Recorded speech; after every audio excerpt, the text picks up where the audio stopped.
우리가 살다 보면 항상 평탄한 길만 걸어가는 것이 아닙니다. 피할 수 없는 그런 절벽의 길, 그런 길을 가야만 할 때가 있습니다. 오늘 시편 16편의 저자의 상황을 보면 그렇게 여유 있는 상황이 아닙니다. 요즘 말로 하면 이 저자는 죽을 지경에 이르른 그런 사람의 고백인 것입니다. 오늘 본문 16편 10절에 보면 저자가 어떤 상황에 처했는지 그 처지를 알 수가 있습니다. 10절 다 함께 읽습니다. 이는 주께서 내 영혼을 수월에 버리지 아니하시며 주의 성도를 멸망시키지 않으실 것임이니이다. 이렇게 고백을 했어요. 수월이 뭐예요? 지옥. 예. 지금 지옥의 문턱에서, 그리고 멸망의 순간 직전에서 하나님 앞에 기도하는 거예요. 설마 하나님, 나를 지옥문에 들어가도록 하진 않겠죠? 설마 하나님, 나를 이대로 그대로 멸망에 이르도록 내버려 두지는 않겠죠? 이렇게 하나님 앞에 얘기하고 있는 거예요. 애처롭게 부르짖고 있는 거예요. 죽을 지경에서 하나님께 기도하고 절규하는 내용이에요. 하나님을 어떻게 부르는지, 절망의 상황에서 하나님의 이름을 어떻게 부르는지 우리가 그걸 한번 봐야 되겠어요. 먼저 하나님만 나의 피난처라고 고백을 하고 있습니다. 어떤 위기든지 우리는 하나님께 나가야 되는 거예요. 세상 사람들은 어때요? 또 세상의 지도자들은 어때요? 세상의 신들은 우리에게 어떻게 하나요? 우리에게 어려움이 찾아오면 세상 사람들, 지도자들, 신들은, 우상들은 나 몰라라, 자기 발뺌하기 바빠요. 예. 우리가 그 누구의 도움도 받지 못할 때 우리가 가야 될 분, 우리가 피하고 숨고 안길 품이 있다면, 비빌 언덕이 있다면 하나님이에요. 하나님밖에 없는 거예요. 우리는 어떤 사람인가요? 행복한 중에 불평하는 사람인가요? 불행한 중에 감사하는 사람인가요? 물론 고통스러운 일이 하나도 없이 그저 행복한 일만 있고 그리고 감사까지 할 수 있으면 좋겠죠. 그러나 우리는 고통 중에 어떤 사람이 되나요? 복과 고통의 반응이 여러 가지 반응으로 사람들은 반응을 합니다. 그런데 성경을 보면 그 누구도 편안할 때는 하나님을 덜 찬양하고 고통스러울 때 하나님을 찾고 간절히 기도합니다. 그 훌륭한 다윗도 편안할 때 죄지었고요, 고난 중에 하나님 앞에 진지하게 목숨을 걸고 매달렸어요. 우리가 복을 받았을 때 감사하는 사람은요, 대단한 사람입니다. 비록 그 감사가 짧을지라도, 그 감사하는 마음이 금방 사라질지라도 복 받았을 때 감사하는 사람은 정말 대단한 신앙인이에요. 신앙인은 고난 중에 하나님을 떠나는 것이 아니라 죽을 지경에 이르렀을 때 하나님께 더 가까이 다가가는 사람이라는 거예요. 오직 하나님께만 매달리는 사람입니다. 1절 말씀은 이렇게 우리에게 말합니다. 함께 읽습니다. 하나님이여 나를 지켜주소서, 내가 죽게 피하나이다. 저자는 분명히 지옥 문 앞에 도달했어요. 멸망의 직전이에요. 죽기 직전이에요. 그런데 나를 지켜주소서, 내가 주님 앞에 나가겠습니다. 왜요? 고통으로 인한, 고난으로 인한 고통보다도 그 고통 중에 하나님께 나가는 축복이 더 크기 때문에 하나님께 나가는 거예요. 내 자식은요, 내가 매를 때려도 내 품으로 돌아와요. 우리가 하나님의 자녀라면 하나님의 매를 맞을지언정, 아니면 알지 못하는 이유로 고통을 받을 때 하나님의 품으로 피하는 것이, 이게 진짜 하나님의 자녀예요. 오늘 시편 저자는 진짜 하나님의 자녀인 거예요. 우리가 이 세계 가운데 살면서 환난이나 어려움을 당할 때 우리가 안전하게 숨을 수 있는 곳, 우리의 피난처, 오직 하나님 한 분뿐입니다. 믿으시기를 바랍니다. 이렇게 사시기를 바랍니다. 예수님이 말씀하셨습니다. 요한복음입니다. 함께, 그들을 주신 내 아버지는 만물보다 크심에 아무도 아버지 손에서 빼앗을 수 없느니라. 아멘. 우리는 하나님의 절대 보호 아래 놓인 존재예요. 아무도 우리를 빼앗을 수가 없어요. 더구나 우리가 하나님의 품에 피난처 삼고 하나님의 품에 들어가면 하나님의 품에서 우리를 꺼낼 자가 아무도 없다는 거예요. 하나님 앞에 나가는 여러분 되시기를 축원합니다. 두 번째로 시편 저자는 하나님만이 나의 복입니다, 이렇게 고백을 해요. 하나님은 우리에게 무언가 빼앗아가는 분도 아니고 우리를 착취하는 분도 아니고 하나님은 무엇이든지 우리에게 주시고 풍성히 주시는 분이 하나님이신 것입니다. 하나님은 우리에게 기업을 주실 뿐 아니라 풍성하게 주십니다. 2절 말씀입니다. 다 함께 내가 여호와께 아뢰되 주는 나의 주님이시오니 주밖에는 나의 복이 없다 하였나이다. 아멘. 주밖에는 나의 복이 없어요. 주님만이 나의 축복인 것입니다. 주님을 가진 사람은요, 모든 것을 가진 거예요. 다른 어떤 부족한 게 있다고 불평할 게 아니에요. 사실은 모든 걸 가졌기 때문에. 유대의 탈무드에 나오는 이야기예요. 많이 알려진 이야기예요. 한 아버지가 아들을 예루살렘에 유학을 보냈어요. 아버지가 사는 동네와 예루살렘은 멀리 떨어진, 아주 멀리 떨어진 그런 곳이었어요. 그런데 이 아버지가 갑자기 중병에 걸렸어요. 곧 죽을 것 같아요. 아들이 오기를 기다릴 수가 없어요. 그러니까 종을 불러서 유서를 하나 남깁니다. 유서의 내용은 자기의 모든 재산을 유능한 한 종에게 다 물려주고 아들의 몫은 아들이 원하는 것, 그 한 가지를 주라. 이게 유서의 내용이었어요. 이제 아들이 올 겨를도 없이 아버지는 급히 죽었어요. 이제 주인이 세상을 뜨자 종은 자기에게 온 이 횡재, 자기에게 온 이 행운의 기회를 기뻐하면서 아들에게 찾아가서 아버지의 돌아가신 소식과 유언장을 전합니다. 아들은 크게 놀랐어요. 아버지가 돌아가셨다는 것에 대해서 너무 슬펐고, 그런데 아버지가 남긴 유서의 내용이 또 너무 이해할 수 없어서 또 슬펐어요. 놀랐어요. 아버지의 장례를 마친 아들은 어떻게 해야 될지를 몰라서 랍비를 찾아갑니다. 랍비요, 아버지께서 하인에게는 전 재산을 물려주고 아들인 나에게는 재산을 전혀 남기지 않았는데 저는 아버지를 실망시키는 일도 없는데 어찌 이런 일이 생겼습니까? 랍비가 말합니다. 그렇지 않소. 당신에게 한 가지를 선택할 수 있는 그런 기회를 주지 않았어. 아들은 말합니다. 겨우 한 가지인데 그걸로 뭘 어떻게 할 수 있겠습니까? 랍비가 설명을 합니다. 만약 당신의 부친이 운명할 때 당신에게 모든 재산을 준다든지 그런 유언장을 남기면 그 유언장이 당신에게 전달이 되겠습니까? 하인이 재산을 가지고 도망을 치든지 그 재산을 다 탕진해 버리든지 심지어는 당신에게 그 부고를 알리지 않을 수도 있습니다. 하인에게 모든 재산을 넘겨주었기에 하인이 재산을 잘 관리할 것이고 당신에게도 부고의 소식이 갔을 것입니다. 아들이 말합니다. 하지만 그것이 내게 무슨 유익이 있습니까? 랍비가 말합니다. 당신은 아직 어려서 지혜가 부족하군요. 당신의 아버지의 지혜를 본받으십시오. 하인의 재산은 누구 것입니까? 주인 것이지 않습니까? 만약 당신이 하인 한 명을 당신의 재산으로 취한다면 모든 것이 당신 것이 됩니다. 그제서야 아버지의 마음을 깨닫고 아들이 랍비가 가르쳐준 대로 했습니다. 그리고 그래도 그간에 성실하게 재산을 관리하고 지혜롭게 처신을 한 하인을 자유인으로 풀어주었다고 합니다.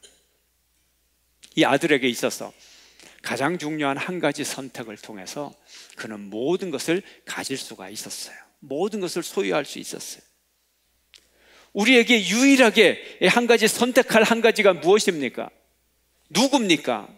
우리가 무엇을 가지고 있는가를 보기 전에 우리가 가진 것들 중에서 가장 귀한 것이 무엇인가를 우리가 그 한 가지를 알아야 되는 거예요. 사람들은 상실에만 신경을 써요. 내가 뭘 잃어버렸다, 뭘 뺏겼다, 또 내가 무엇이 없다, 결핍에 너무 연연해하고 상심하고 있어요. 상실과 결핍, 못 가진 것, 뺏긴 것. 그러나 가장 중요한 한 가지가 아직 남아있어요. 가장 중요한 것이 있어요. 이거 하나면 전부라는 거예요. 모든 것을 가질 수 있는 거예요. 그거 하나가 누구예요? 그거 하나가 무엇이에요? 우리는 하나님 한 분을 가지고 있습니다. 여러분 모두는 하나님 한 분만 가지시는 지혜로운 자가 되시기를 축원합니다. 그래야 모든 것을 가지시기를 축원합니다. 본문의 저자는 하나님만이 내 사랑입니다. 당신만이 일편단심 나의 사랑입니다. 이렇게 고백을 합니다. 죽음의 위기 가운데서, 절체절명의 위기 속에서 다른 신의 이름을 부른다거나 우상 앞에 기웃거린다거나 그러지 않아요. 오직 하나님 한 분만이 나를 구원해 주실 걸로 알고 일편단심 하나님 한 분을 사랑합니다. 4절 말씀 함께 읽습니다. 다 함께. 다른 신에게 예물을 드리는 자는 괴로움이 더할 것이라. 나는 그들이 드리는 피의 전제를 드리지 아니하며 내 입술로 그 이름도 부르지 아니하리로다. 아멘. 다른 신에게 예물을 드리지 않는다. 예물이라는 게 뭐예요? 물질이라는 게 뭐예요? 물질이 가는 곳에 내 마음이 가는 거예요. 이 물질로 두 주인을 섬기지 않는다는 거예요. 하나님도 섬기고 우상도 섬기고 하나님도 섬기고 다른 신도 섬기고 혼합주의 신앙, 그걸 안 하겠다는 거예요. 여러분 하나님만 섬깁니까? 다른 신도 섬깁니까? 하나님만 섬기죠. 이스라엘 백성들도 그랬어요. 우리가 언제 이 우상을 섬겼습니까? 우리는 하나님만 섬깁니다. 그런데 하나님은요, 너희들이 우상을 섬기고 있다. 내 마음이 아프다. 선지자들을 보냈어요. 그게 무슨 말인가요? 그게 무슨 말이에요? 우리가 하나님보다 더 사랑하는 것이 있다면 우상이에요. 그러나 이런 우상뿐만이 아니라 하나님보다 더 두려워하는 것이 있다면 그것이 우리가 섬기는 우상이요 신인 것입니다. 우리의 마음의 주인이 누구인가? 내가 사랑하는 것이 무엇인가? 아니면 내가 두려워해서 그것에 내 마음을 다 뺏기는 것이 무엇인가? 그렇다면 우리가 돈이 없을 때 밤낮으로 두려워하고 내 인생이 어떻게 될까? 하늘이 꺼질 듯 땅이 꺼질 듯 탄식하고 고통당하고, 그렇다면 돈을 더 무서워하니까 돈이 내 우상이 되는 거 아니겠어요? 우리의 사랑하는 것이 나의 신이지만 나의 염려와 근심 또한 나의 신이 될 수 있다는 거예요. 이런 신을 섬기면 안 되는 거예요. 하나님보다 더 두려워하는 게 있으면 안 되는 거예요. 제자들이 밤에 갈릴리 바다를 배 타고 갔어요. 그런데 풍랑이 일었습니다. 근데 풍랑 한가운데서 이렇게 보니까 무언가 물 위에서 다가오고 있는 게 있어요. 보니까 사람이에요. 어이구, 유령이다. 무서워하는데 가까이 와서 자세히 보니까 예수님의 모습이 보이는 거예요. 아이쿠, 예수님이구나. 제자들이 두려움에서 벗어났어요. 예수님이 나다 말씀을 하시는 거예요. 예수님이 물 위로 걸어오니까 베드로가 자기도 하고 싶었어요. 예수님, 나도 물 위로 걸어가게 하시옵소서. 그랬더니 예수님이 말씀하십니다. 와라, 오라, 너도 할 수 있어. 그런 거죠. 베드로가 물 위에 뛰어내렸어요, 배에서. 근데 안 빠지는 거예요. 예수님을 바라보고 걸어가고 있는 거예요. 근데 자기도 모르게 옆에서 파도 치는 것을 바라보게 됐어요. 풍랑이 있는 밤이라 그랬잖아요. 베드로가 걸어가면서 옆에 풍랑이 있었어요. 어이쿠, 풍랑이 치는구나. 파도가 치는구나. 갑자기 마음속에 두려운 마음이 들었어요. 두려운 마음이 드는 순간 베드로가 물속으로 빠져들어갑니다. 물속으로 빠져들어가면서 눈앞에 있는 예수님을 향하여 주님! 소리를 질렀어요. 근데 멀리 있던 주님이 언제 다가왔는지 베드로의 손을 잡고 구원해 주셨던 거예요. 이것이 우리의 신앙의 체험입니다. 우리가 일편단심 주님을 바라볼 때는 우리 인생은 물 위도 걸어갈 수 있을 만큼 능력이 있고 힘이 있어요. 근데 살다 보면 산만해져요. 자꾸 딴 것을 보게 돼요. 인생에 풍랑이 다가와요. 걱정, 근심이 생겨요. 거기에 푹 빠져요. 아이고, 이걸 어쩌나. 아이고, 이걸 어쩌나. 그런 순간 내 인생이 점점 절벽 가운데 빠지게 되는 거예요. 그러다 보면 어때요? 또 우리가 아이고, 내 인생이 이러고 끝나나? 아니지. 주님 살려주세요. 또 새벽 기도 나오고 심야 기도 나오고 주일 성수식 하면서 열심히 신앙생활 합니다. 그때 주님이 나를 구원해 주세요. 베드로의 삶이 내 인생인 거예요. 우리는 다짐합니다. 주님, 세상 풍파 가지고 내 두려워하지 않겠어요. 오직 주님만 바라보겠어요. 오직 주님만 사랑하겠어요. 일편단심 주님만 붙잡겠어요. 이게 우리의 고백 아니에요? 주님만 사랑하는 여러분 되시기를 축원합니다. 주님의 이름만 부르는 여러분 되시기를 축원합니다. 주님만 부르세요. 혼자 낙담하지 마세요. 그러면 그 근심 걱정이 우리의 신이 되는 거예요. 아브라함 링컨이 7년 동안 전쟁을 하면서 남북전쟁을 하는데 전쟁이 너무 잔혹하잖아요. 같은 동족끼리 피 흘리고 피비린내 나는 그런 전쟁을 하면서 너무 힘들었어요. 그래서 링컨이 1862년 4월 30일, 이날은 금식 기도일이다, 기도일을 선포를 했습니다. 그리고 유명한 연설을 합니다. 이것이 링컨의 2대 연설 중에 하나입니다. 그 연설문에 이런 내용이 나옵니다.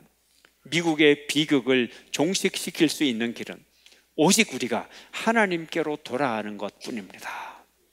역사의 비극을 종식시킬 수 있는 길은 오직 하나님께 돌아가는 길밖에 없어요.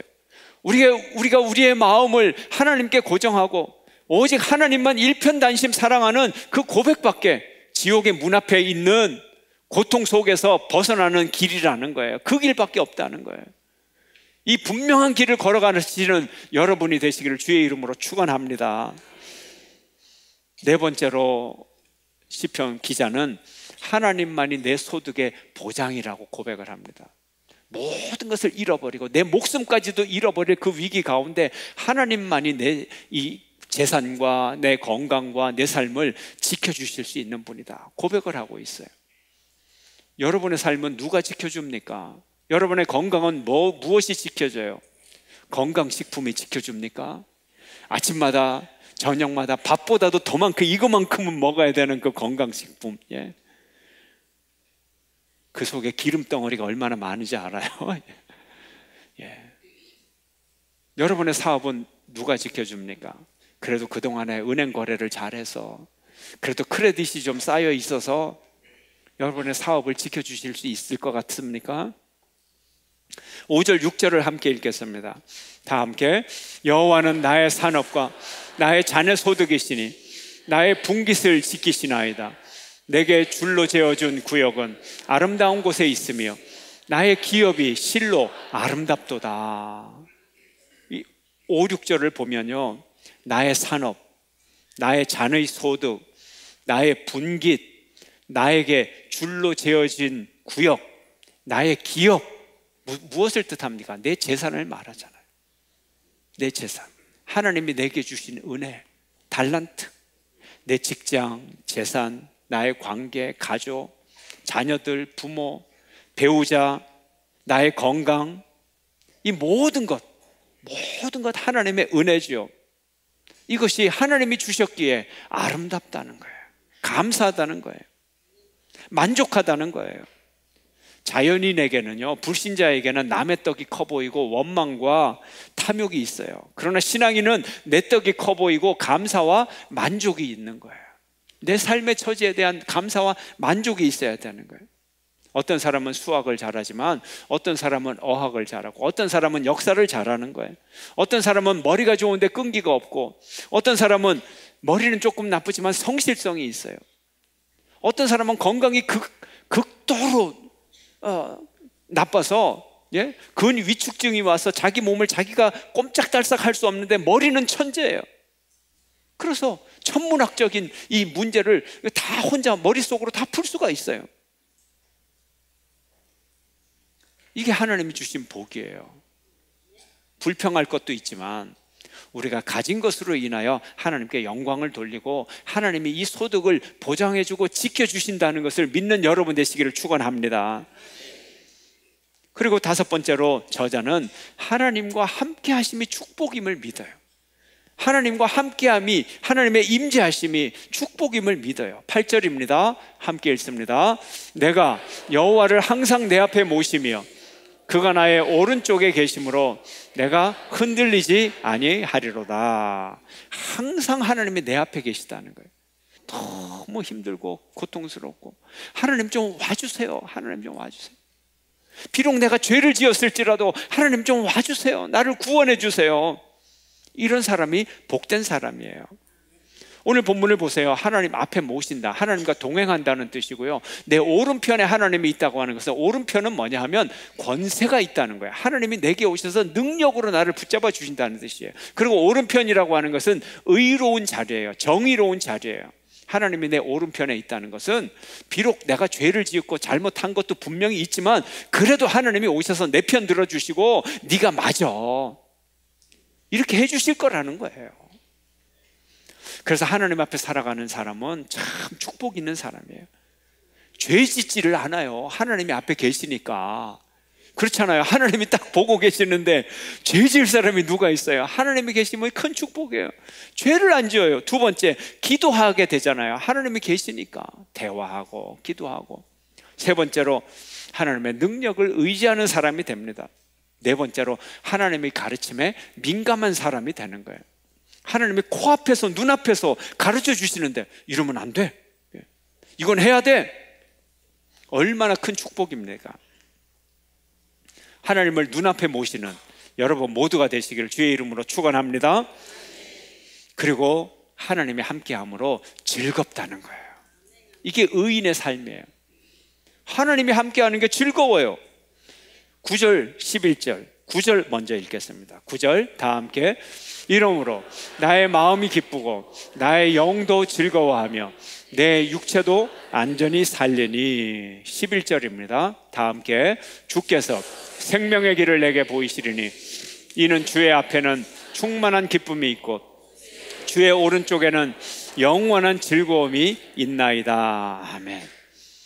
내가 하나님과 함께하는 게 즐겁고요, 주님이 또 그거를 즐거워하세요.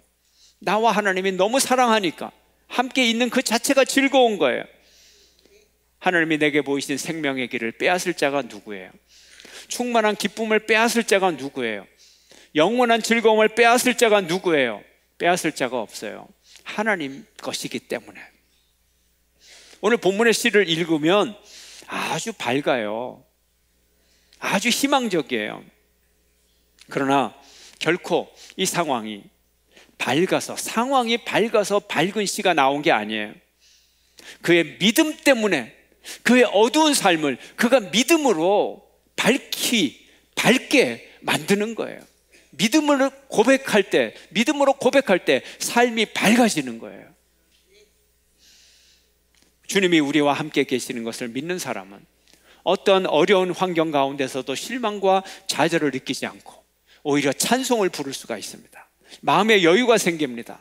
죽음의 골짜기에서도, 지옥의 문턱 앞에서도, 쓰러져 멸망하기 직전에도 주님 앞에 기도할 수가 있습니다. 이렇게 고백할 수가 있습니다. 주님의 말씀은 우리에게 이렇게 말씀하십니다. 두려워 말라, 두려워 말라. 나는 너의 하나님이 됨이라. 내가 너를 굳세게 하리라. 참으로 너를 붙들리라. 참으로 나의 의로운 손으로 너를 붙들리라. 주님의 약속의 말씀이 있습니다. 오직 주님을 피난처로 삼는 여러분 되시기를 축원합니다. 오직 주님만이 복이라고 고백하는 여러분 되시기를 축원합니다. 오직 일편단심 주님만을 사랑하는 여러분 되시기를 축원합니다. 주님께서 우리의 소득을 지켜주시리라 믿습니다. 주님이 나와 함께하고 주님이 나의 영원한 즐거움임을 고백하는 저와 여러분이 되시기를 주의 이름으로 축원합니다.